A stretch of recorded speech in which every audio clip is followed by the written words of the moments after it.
Tuhan Allah Bapa di surga, kami bersyukur kepadamu atas pemeliharaan Tuhan dalam kehidupan kami hari lepas hari sampai saat ini. Kembali ya Tuhan, di embun pagi ini, kami hendak mendengarkan firman Tuhan, kami rindu mendengarkan sabdamu.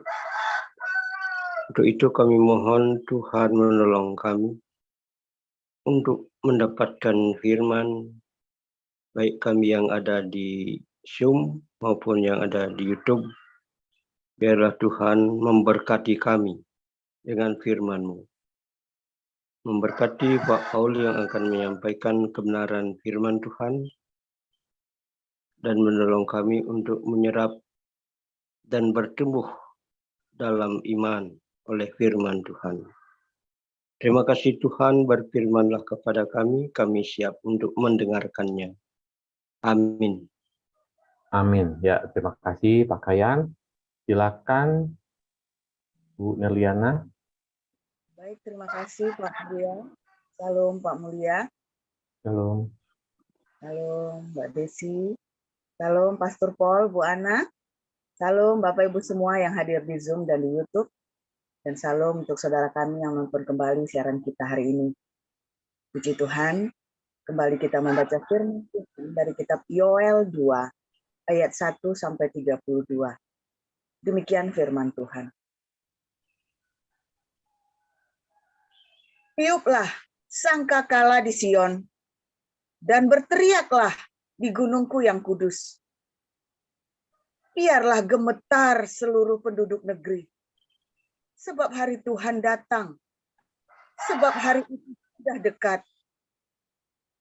Suatu hari gelap gulita dan kelam kabut, suatu hari berawan dan kelam pekat, seperti fajar di atas gunung-gunung terbentang, suatu bangsa yang banyak dan kuat, yang serupa itu tidak pernah ada sejak purbakala dan tidak akan ada lagi sesudah itu, turun-temurun pada masa yang akan datang.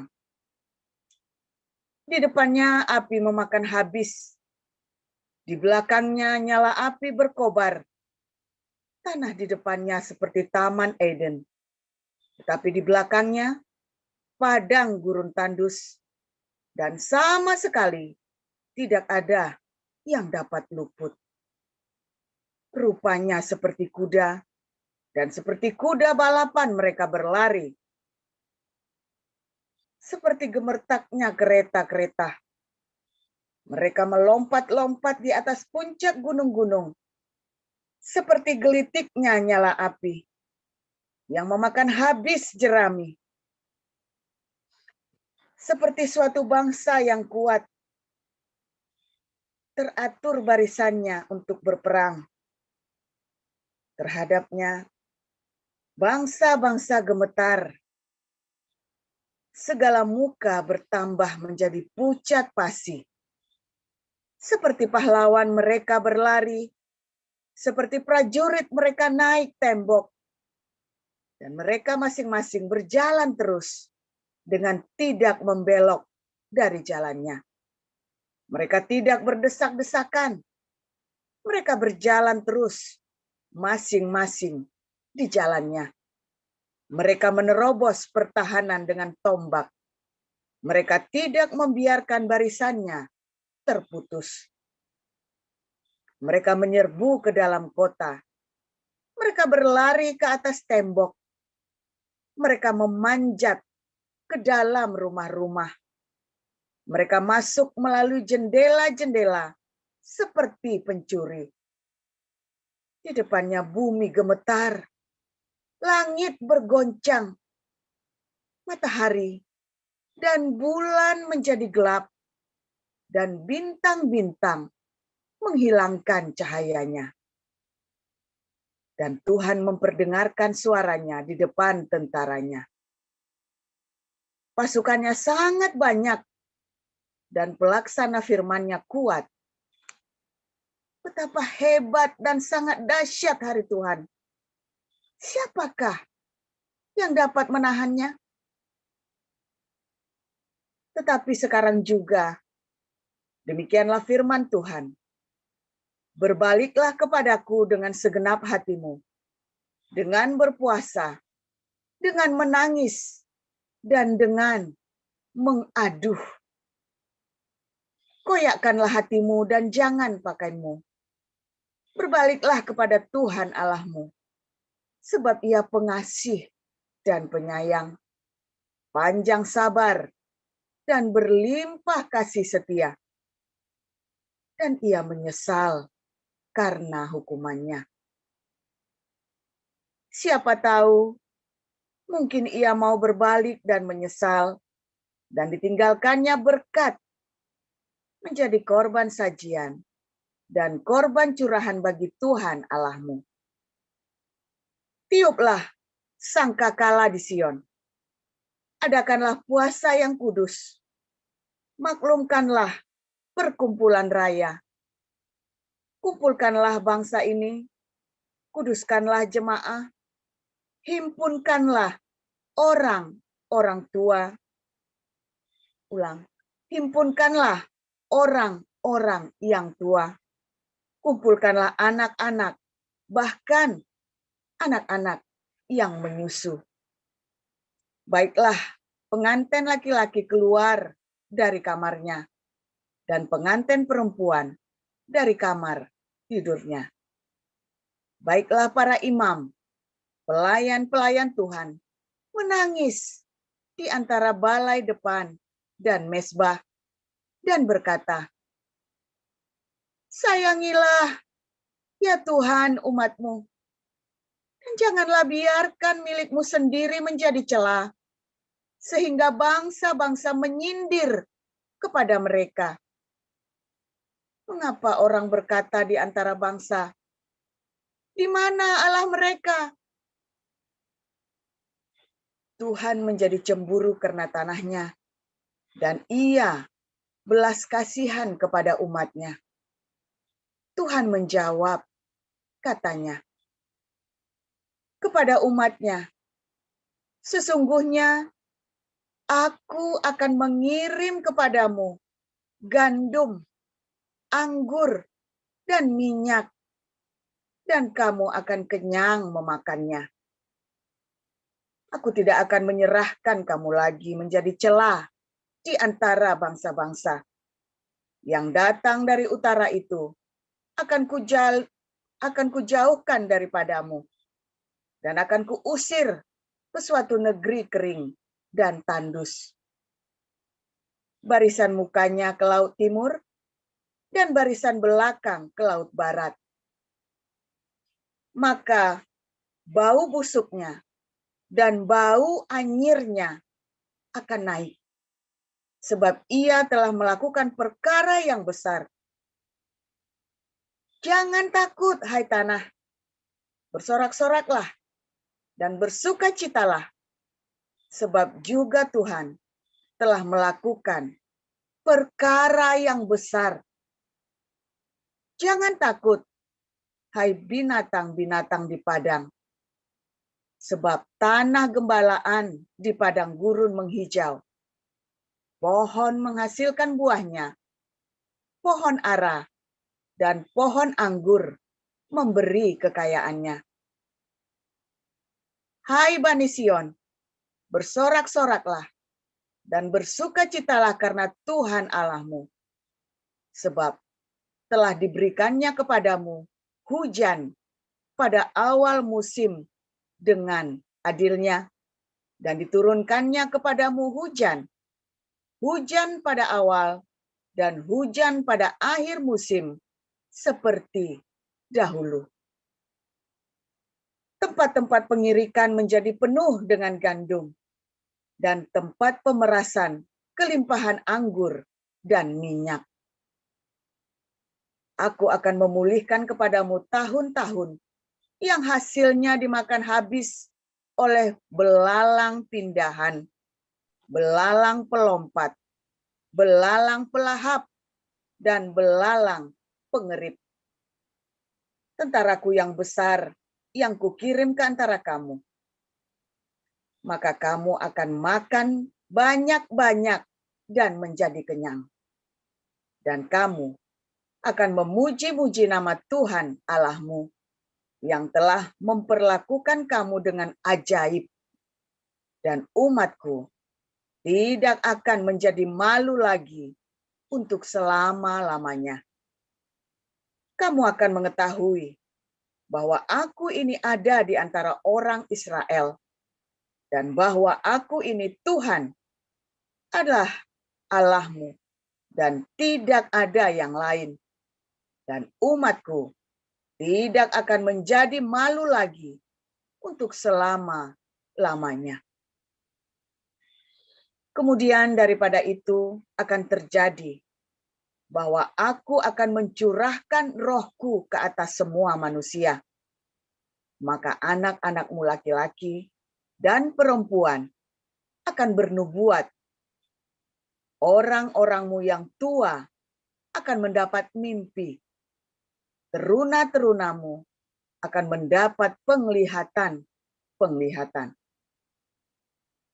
Juga ke atas hamba-hambamu laki-laki dan perempuan akan kucurahkan rohku pada hari itu. Aku akan mengadakan mukjizat-mukjizat di langit dan di bumi, darah dan api, dan gumpalan-gumpalan asap. Matahari akan berubah menjadi gelap gulita, dan bulan menjadi darah sebelum datangnya hari Tuhan yang hebat dan dahsyat itu. Dan barang siapa yang berseru kepada nama Tuhan akan diselamatkan, sebab di Gunung Sion dan di Yerusalem akan ada keselamatan, seperti yang telah difirmankan Tuhan. Dan setiap orang yang dipanggil Tuhan akan termasuk orang-orang yang terlepus. Demikian. Ya, terima kasih Bu Nerliana. Silakan Ibu Cinta. Ya, Roma pasal 10. Saudara-saudara, keinginan hatiku dan doaku kepada Tuhan ialah supaya mereka diselamatkan. Sebab aku dapat memberi kesaksian tentang mereka, bahwa mereka sungguh-sungguh giat untuk Allah, tetapi tanpa pengertian yang benar. Sebab oleh karena mereka tidak mengenal kebenaran Allah, dan oleh karena mereka berusaha untuk mendirikan kebenaran mereka sendiri, maka mereka tidak takluk kepada kebenaran Allah. Sebab Kristus adalah kegenapan hukum Taurat, sehingga kebenaran diperoleh tiap-tiap orang yang percaya. Sebab Musa menulis tentang kebenaran karena hukum Taurat. Orang yang melakukannya akan hidup karenanya. Tetapi kebenaran karena iman berkata demikian. Jangan katakan di dalam hatimu, siapakah yang akan naik ke sorga? Yaitu untuk membawa Yesus turun. Atau siapakah akan turun ke jurang maut? Yaitu untuk membawa Kristus naik dari antara orang mati. Tetapi apakah katanya?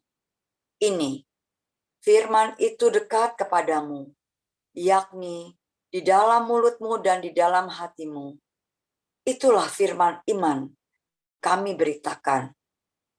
Sebab jika kamu mengaku dengan mulutmu bahwa Yesus adalah Tuhan dan percaya dalam hatimu bahwa Allah telah membangkitkan Dia dari antara orang mati, maka kamu akan diselamatkan. Karena dengan hati orang percaya dan dibenarkan, dan dengan mulut orang mengaku dan diselamatkan. Karena kitab suci berkata, barang siapa yang percaya kepada Dia tidak akan dipermalukan. Sebab tidak ada perbedaan antara orang Yahudi dan orang Yunani, karena Allah yang satu itu adalah Tuhan dari semua orang, kaya bagi semua orang yang berseru kepadanya. Sebab barang siapa yang berseru kepada nama Tuhan akan diselamatkan. Tetapi bagaimana mereka dapat berseru kepadanya jika mereka tidak percaya kepada Dia? Bagaimana mereka dapat percaya kepada Dia jika mereka tidak mendengar tentang Dia? Bagaimana mereka mendengar tentang Dia jika tidak ada yang memberitakannya? Dan bagaimana mereka dapat memberitakannya jika mereka tidak diutus? Seperti ada tertulis, betapa indahnya kedatangan mereka yang membawa kabar baik. Tetapi tidak semua orang telah menerima kabar baik itu. Yesaya sendiri berkata, Tuhan, siapakah yang percaya kepada pemberitaan kami? Jadi, iman timbul dari pendengaran, dan pendengaran oleh firman Kristus. Tetapi aku bertanya, adakah mereka tidak mendengarnya? Memang, mereka telah mendengarnya. Suara mereka sampai ke seluruh dunia, dan perkataan mereka sampai ke ujung bumi. Tetapi aku bertanya, adakah Israel menanggapnya? Pertama-tama Musa berkata, aku menjadikan kamu cemburu terhadap orang-orang yang bukan umat dan membangkitkan amarahmu terhadap bangsa yang bebal. Dan dengan berani Yesaya mengatakan, aku telah berkenan ditemukan mereka yang tidak mencari aku. Aku telah menampakkan diri kepada mereka yang tidak menanyakan aku. Tetapi tentang Israel ia berkata, sepanjang hari aku telah mengulurkan tanganku kepada bangsa yang tidak taat dan yang membantah. Demikian pembacaan firman. Ya, terima kasih Ibu Tercinta. Silakan Pastor Paul.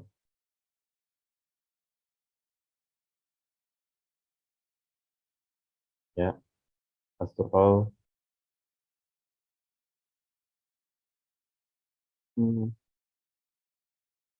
Pastor Paul, ya silakan.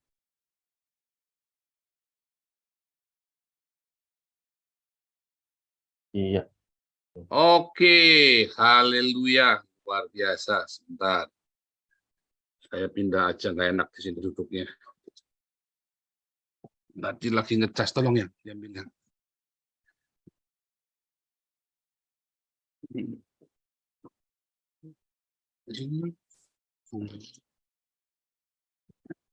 Ya, tadi saya pindahin dari ini ya. Oke, luar biasa, firman Tuhan selalu baru bagi kita semua yang menanti-nantikan Tuhan dengan ketulusan hati dan dengan percaya, saudara ya. Saudara, waktu Anda bilang percaya sama Tuhan, ya, bilang kita percaya, aku percaya, ya, lebih banyak bohongnya daripada benernya, saudara ya. Makanya Tuhan bilang, ya, masihkah ku dapati iman di bumi ini, saudara. Banyak orang ke gereja, banyak apologet sebenarnya udah nggak percaya lagi sama Tuhan, saudara ya. Nggak percaya. Yang Kristen, yang Islam, sami mawon, saudara. Ya percaya, tapi nggak percaya. Ya. Nah, saudara, ketika saya belajar ya tentang percaya, kata percaya ini, saudara ya, itu ngeri, saudara ya. Yang namanya percaya itu ternyata tidak basa-basi, saudara ya. Nah, tadi lihat ya, barang siapa berseru pada nama Tuhan akan diselamatkan. Ya, barang siapa berseru pada nama Tuhan akan diselamatkan. Ya, orang yang berseru pada Tuhan tidak akan dipermalukan. Orang yang percaya kepada Tuhan tidak akan dipermalukan. Barang siapa berseru kepada nama Tuhan akan diselamatkan. Ya, Roma 10 ayat 9, ya, kalau mengaku Yesus adalah Tuhan yang selamat. Ya. Saudara tahu konsekuensi ketika kita bilang percaya, berseru kepada nama Tuhan, mengaku Yesus adalah Tuhan. Ketiga ya, mengaku Yesus adalah Tuhan, ya, berseru kepada nama Tuhan, ya, dan barang siapa percaya kepada Tuhan. Ada 3 hal, saudara ya. Barang siapa mengaku Yesus adalah Tuhan kita, berarti kan kita jongos, babu. Kita jongos, kita babu, saudara. Ya, Anda ngerti kata jongos dan babu, saudara?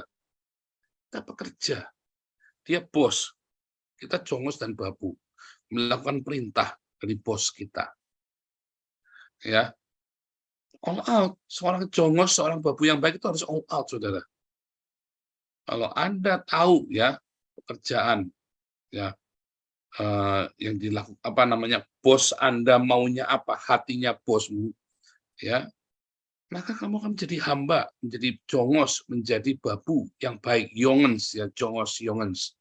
Jadi babu, B-A-B-O-E, babu ya, itu bahasa Belanda, saudara ya. Babu dan jongens yang baik, saudara. Itu ada konsekuensinya. Anda kudu kenal hatinya Tuhan kita ini apa. Masalahnya kan kamu majikannya, dia adalah jongosnya kita. Ya kan? Seumur hidup saya sampai 2013, Yesus adalah jongos saya, saudara. Sejujurnya, bukan majikan saya. Tuhan tolong ini, Tuhan tolong itu, Tuhan tolong itu, Tuhan tolong itu, Tuhan tolong itu. Terus Tuhan minta tolong sama kita. Tolong dong ampuni orang itu. Oh ya nanti dulu Tuhan. Ampuni orang itu. Ya nanti dulu. Oh ya, kamu diakonia dulu. Ya nanti dulu. Kan begitu kan. Wah, ini orang ini nggak pantas dikasihani, orang ini begini, orang ini begitu. Banyak apa, saudara? Excuse. Tuhan, Anda harus jujur, saudara. Kalau Anda tidak jujur, Anda tidak akan bertumbuh. Ya, Anda di sini kalau Anda tidak jujur, pokoknya ya Anda tidak bisa, tidak akan mengerti yang saya ngomong kalau Anda nggak jujur dengan dirimu sendiri. Ya, siapa di sini kalau yang disuruh mengasihi, mengampuni, memberkati, disuruh diakoni masih kebanyakan nawar? Kan saya masih ada. Saya kalau sudah ngajak ngomong orang begini nih, saudara ya, nggak mau tak debat, saudara. Bukan saya nggak bisa debat. Terus buat apa? Di debat pun, saudara. Saya menang debat pun orang ini nggak akan melakukan. Ya, jawabannya kamu pintar ngomong, cuma gitu tok. Ya kan? Ngabisin emosi dan energimu. Saya ketemu ada orang begini yang kebanyakan bilang ya, pokoknya sekali, 2 kali, ketiga saya ngerti ini orang nggak bisa diomongin. Orang ini cuma menang-menangan. Pokoknya dia mau itu enak, ya. Kamu tuh maunya Yesus jadi jongosmu, saudara. Ini kan begitu saja, simpel, saudara. Kalau udah begitu nggak usah ngomong, saudara. Tinggal. Karepmu ribu-ribu dewe, mau mampus-mampuslah sana, saudara. Mampus-mampuslah. Emang gua pikirin. Kan begitu, saudara ya. Daripada saya, lalu orang ini bilang, tuh kan, Papa nggak bisa jawab. Dalam hati masa saya nggak bisa jawab sih. Seorang menteri aja bisa saya lawan. Wah, wakil presiden aja nggak berani debat sama saya, sama menteri kok. Bukan nggak berani lawan, percuma ngomong sama kamu. Kenapa? Percuma. Dia kan kamu cuma ngomong apa? Papa pintar ngomong. Karena saya pernah di level itu, saudara ya. Terakhir, Pak Paul pintar ngomong. Saya sampai ngelus dada. Karepmu ribu-ribu dewe, yang mampus juga kamu, yang menderita juga kamu. Tak omongin begitu, saudara. Kalau saya mau gitu aja. Saya sudah ngelewat. Kalau saya ngomong ini, saya sudah ngelewatin, saudara. Kamu mau tanya apa sama saya? Saya sudah ngelewatin, saudara. Kalau saya ngomong, tanyakan pengajaran saya, apapun, saudara. Saya sudah lewatin semua yang saya ajarkan. Jadi kalau saya dibilang suruh mengasihi, mengampuni, memberkati, diakonia, saya sudah lewat itu, saudara. Dan saya nggak tawar-tawaran. Dulu saya tawar-tawaran. Ya, tapi namanya Yesus adalah majikan saya jongos. Siap perintah. Pokoknya pengenan saya cuma pokoknya supaya Tuhan saya, majikan saya senang. Ya. Makanya Anda perlu sekali-kali jadi jongos, jadi babu, supaya Anda ngerti, saudara. Bagaimana menjadi jongos, jadi babu? Ya, Anda masuk dalam pelayanan, saudara. Di yayasan itu ya, Anda ngerasain jadi jongos, jadi babu, saudara. Merasa Anda punya uang banyak, tapi dimarah-marahi sama pengurus, saudara ya. Dicurigai ini kayak Bu Vivin Palek, ini kan paling sering jadi jongos, jadi babu nih di yayasan. Tanya saja kalau Anda percaya. Anaknya sekolah di Jerman, tapi rasanya jadi jongo jadi babunya yayasan. Ya, ya itu saudara. Makanya jadi cepat dewasa. Bu Vivin Palek ini kan cepat dewasa, saudara. 3 tahun progres cepat sekali, saudara ya. Ya Anda kudu ngerasa jadi jongo jadi babu. Ya. Kedua, ya, barang siapa berseru kepada nama Tuhan, Anda berseru, saya tahu hidup ini lagi sulit, saudara. Tapi Anda kudu berseru sama Tuhan, ngomong. Kenapa Tuhan izinkan pencobaan itu, Anda izinkan tergelincir jatuh. Ya, ketika Anda menabur, kenapa Anda menabur yang jahat? Kenapa Tuhan izinkan Anda menuai dari taburan yang jahat itu? Kan Tuhan bisa saja nggak kasih tuaian yang jahat, itu dikasih mati saja Tuhan. Tapi seringkali kita harus menuai yang jahat. Ya, dan kita berseru, ketika kita berseru nama Tuhan kita, Tuhan, Tuhan, ini kan, Yusalamu dewe, ketawa saudara ya, majikan kita ketawa, bukan, benar saudara ya, kita kadang-kadang jadi jongos, jadi yongens, jadi babu, kita kadang-kadang bandel, udah diomongin, jangan utang-utang sama tetangga, ngambil beli cash, udah terakhir utang. Waduh Tuhan, Tuhan ampun aku Tuhan, ampun aku Tuhan. Udah dibilangin doa pagi yang rajin, supaya kamu dengar firman Tuhan. Mentalmu itu tadi ya, Anda mengharapkan sembako, tetapi malah ngomelin yang ngasih sembako. Kadang-kadang saya nggak ngerti saudara ya. Saya nggak ngerti kadang-kadang caramu berpikir, saudara ya. Saya benar-benar nggak mengerti. Anda tahu salahmu di mana sebenarnya. Tetapi itu tadi, karena kenapa Tuhan izinkan kamu tetap dalam kondisi, dalam tanda kutip ya, Yakobus bilang, kondisi rendah. Supaya kamu tahu bagaimana merendahkan diri, saudara. Supaya kamu tahu bagaimana tahu diri tanpa ada kemarahan. Saudara punya sampai titik itu enggak, saudara? Saudara menempatkan diri, tahu diri, tanpa ada kemarahan, saudara. Ana saja kaget melihat saya, saudara ya. Saya bisa direndahkan orang seperti itu, tanpa saya merespon yang berarti. Bisa saya lumat, saudara ya, orang-orang itu ya, saudara ya. Saya tahu menempatkan diri, saudara, satu titik, satu level, di mana saya harus menempatkan diri, merendahkan diri. Sehingga ketika saya berseru kepada Tuhan, seruan saya itu benar-benar dalam ketulusan hati, saudara. Bukan saya manggil Tuhan, tolong, tetapi lebih galakan saya daripada Tuhan saya. Nah, Anda seringkali seru nama Tuhan, tetapi tingkah lakumu masih bengis. Masih bengis, saudara ya. Saya nggak bilang Anda kudu miskin, bukan ya. Ada kalanya Anda sudah kaya raya pun, banyak duitnya, Anda masih kudu merendah loh, saudara. Sampai Anda tuh rasanya udah ngajar, palamu tak beli. Ya, ngerasain gitu nggak? Sampai kadang-kadang saya bilang, suruh orang habisin kamu, kelar kamu. Tak suruh orang bener habis. Loh, saya ngalamin proses-proses itu, saya mengalami, saudara. Disitulah Tuhan kita ngajari saya. Makanya direndahkan sedemikian rupa. Saya berseru kepada nama Tuhan, tapi waktu saya berseru kepada nama Tuhan, saya berseru di dalam kebengisan saya, saudara. Saya menjadikan Tuhan ini bukannya menjadi Tuhan, tolong aku Tuhan. Ya bukan. Saya merasa saya mampu, saya berseru kepada nama Tuhan supaya saya kelihatan Kristen, saudara. Nyatanya dalam kebengisan itu saya berseru, hati saya marah, saya balas dia, saudara. Oh, sudah pendeta begitu, saya pernah digitunya. Masa sudah pendeta begitu, kamu pendeta apaan? Kamu aja yang munafik, nggak pernah begitu, bohong kamu. Nggak jujur. Kita semua melewati itu, jangan ngomong enggak, saudara. Saya, Anda, kita semua melewati masa itu. Kita berseru kepada nama Tuhan, tapi kita hidup di dalam kebengisan setiap hari. Kenapa kita berseru kalau gitu? Iya, karena supaya kelihatan Kristen kan? supaya kelihatan beragama. Ya Allah, ya Rob. Ya kan orang-orang Islam itu kan berseru, ya Allah, ya Rob. Anda, oh Jesus, oh Jesus. Ya, tetapi Anda bengis, Anda berseru-seru kepada nama Tuhan, tapi Anda bengis, Anda tidak butuh pertolongan sebetulnya. Karena dalam hatimu, aku tak suruh orang habisin kamu, tak suruh abangku yang tentara, abangku yang di DPR, abangku yang mana. Benar nggak, saudara? Wah, saya punya ketemu sama orang Kristen yang begitu, saudara ya. Iya kan? Anda perlu begitu, saudara. Apa Anda masih begitu? Ayo jujur. Ayo Anda jujur. Kalau Anda tidak mengerti yang saya ngomong, saudara.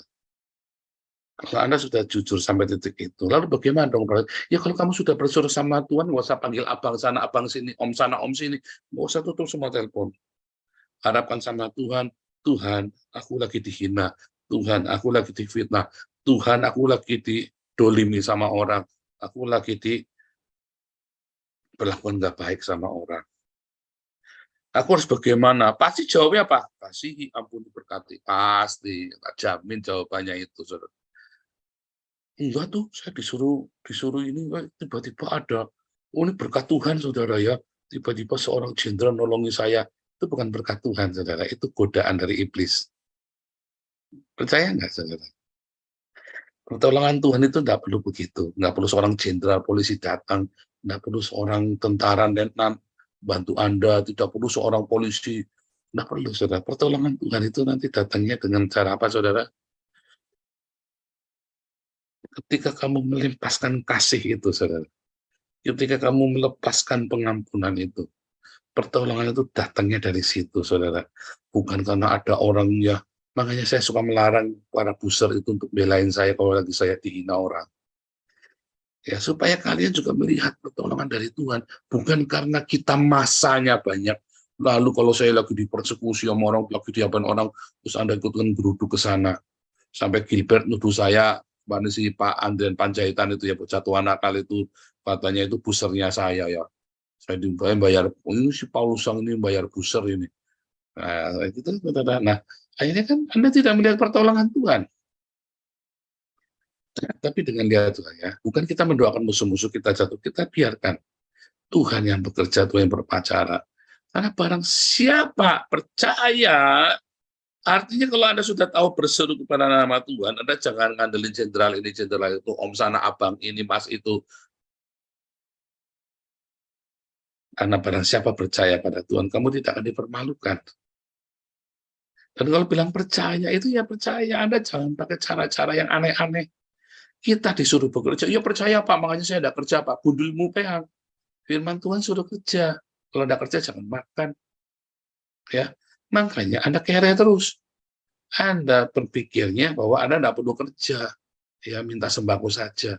Saya kasih tahu Anda, kita wajib menolong sesama. Kita kasih sembako supaya kamu punya energi buat kerja. Bukan supaya kamu tidur di rumah. Kamu dikasih kesempatan masuk dalam komunitas ini, terima sembako supaya kamu tetap bekerja dengan perut yang kenyang. Supaya kamu jangan korupsi, jangan nyuri waktu kerja. Gajinya kurang, enggak apa-apa, pokoknya kerja. Pak, saya sudah ngojek, Pak, gajinya apa enggak cukup, Pak. Tetap kerja, enggak apa-apa. Ya, tetap orang harus kerja. Ponakan saya bilang, cek, saya pengen gini karena kasihan Papa, Pak. Kakak saya bekerja dalam kondisi sakit, saudara ya. Kondisi sakit. Serius, saudara ya. Anda mau cerita lagi sakit apa yang kemarin pada curhat sama saya, ya. Kakak saya sakitnya lebih parah, saudara. Dan dia tetap bekerja. Saya bilang sama ponakan saya, ya, lebih baik papamu kerja, jangan di rumah. Laki-laki itu enggak boleh di rumah saja, enggak baik. Jadi biarkan papamu kerja. Kamu kerja juga semaksimum kamu. Ya. Kerja walaupun minim, saudara. Jangan kasihan. Jangan kasihan orang lagi kerja. Ya. Walaupun kakak saya sekarang kerjanya ya sudah lebih baik. Tetapi tetap ya namanya ini ya saudara ya. Ini bersyukur anak-anaknya pintar semua, saudara. Dapat beasiswa semua anaknya ya. Itu kan berkat Tuhan, saudara. Gajinya kurang. Tapi anaknya dapat beasiswa semua. Ya, yang satu sudah selesai, yang satunya bisa dapat beasiswa, bahkan juga dapat bisa bahasa Mandarin, saudara ya, bisa bahasa Mandarin segala macam, lancar bahasa Mandarin, juara baca puisi Mandarin kalau nggak salah, juara apa ya kemarin ya, bahasa Mandarin ya, pidato bahasa Mandarin atau apa waktu itu ya, saudara ya, baru SMA ya, baru SMA. Kerja, saudara, kurang, nggak apa-apa. Tuhan berkati lainnya, saudara. Caranya Tuhan berkati. Saudara tahu ketika kita bekerja, saudara, ketika Anda bekerja dengan tidak putus asa, gajimu kurang, oh jangan takut. Tetap diakonia, saudara. Karena berkat itu nanti dari yang lain-lain. Tiba-tiba anakmu dapat beasiswa, tiba-tiba ada sponsor, tiba-tiba, pokoknya jangan mikir duit, tiba-tiba sekolahnya digratiskan, ya, jangan mikir, saudara. Jangan mikir, yang penting kerja. Jangan mikir kurang apa, pokoknya kerja 8 jam sehari, minimum 6 jam sehari kamu kerja. Ya, hari Minggu atau hari Sabtu kamu pilih 1 hari buat istirahat. Ya, tapi 6 jam kamu minimum harus bekerja. Diusahakan 8 jam, maksimum 12 jam. Jangan lebih dari 12 jam. Ya, lebih baik 8 sampai 10 jam itu ideal orang kerja. Jangan lebih dari 10 jam kalau bisa. Tapi jangan kurang dari 6 jam. Sebab kalau kamu tidak bekerja, sekaya apapun kamu kudu kerja. Walaupun kamu punya uang sekaya apapun, kerja. 6 sampai 10 jam. Rata-rata di 8 jam. 1 hari buat libur. Ya. Begitu, saudara. Nggak cukup, Pak. Tuhan cukupkan. Jangan takut. Ya. Jangan takut. Tapi kalau kamu tidak bekerja, ya, terus kamu mengharapkan terus bantuan dari orang-orang, selamanya hidup kamu akan kurang. Dan kamu akan direndahkan, karena kan kamu kudu minta kan, kalau kamu minta itu kan ada orang yang salah paham, kamu direndahkan, caci maki segala macam kan, gak enak kan? Gak enak. Dulu saya ingat sekali, saudara ya, saya SMA kelas 3, saya disuruh utang buat kuliah kakak saya. Terus sama tentu saya diomelin di pinggir jalan itu, saya ya tokonya gede banget, panjang, rame banget. Saya dicaci maki di pinggir jalan di toko itu. Dia ngomong dari kasirnya di sana, saya ngomong dari sebelah dari etalase ini, saudara. Satu toko itu dengar semua saya dicaci maki, saudara. Sejak itu saya bilang sama papi saya ya, mami saya nangis. Saya pulang saya nangis, saudara. Malu sekali, saudara. Saya tahu rasanya. Jangan ngomong enggak, saya tahu rasanya dicaci maki begitu, saudara ya.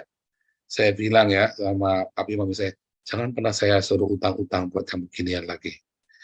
Terus saya waktu kuliah, saya nggak mau. Saya tidak mau ke Surabaya, saya tidak mau ke Jakarta. Saya ke Salatiga, saya 7 hari nggak makan, saudara. Serius, saudara ya. Tetapi dari situ Tuhan bangkitkan iman saya. Saya tumbuh setiap hari, saudara. Sampai detik hari ini saya kuliah nggak ada yang bayar. Sampai hari ini ya, S2 saya 2 kali, S3 saya 2 kali. Saya kuliah sendiri nggak ada yang bayarin, saudara. Serius, saudara ya. S1 saya juga saya bayar sendiri, saudara ya. Dari SMP kelas 3 saya sudah bayar sekolah sendiri. Bahkan dari SD kelas 6, saudara ya, dulu jualan SD-SB. Ya. Nah, sampai saya kuliah sampai S3 2 kali saya bayar sendiri, saudara, nggak ada yang bayarin. Bagaimana bisa begitu? Saya berdoa sama Tuhan, saya tetap bekerja. Ngirit hidupnya.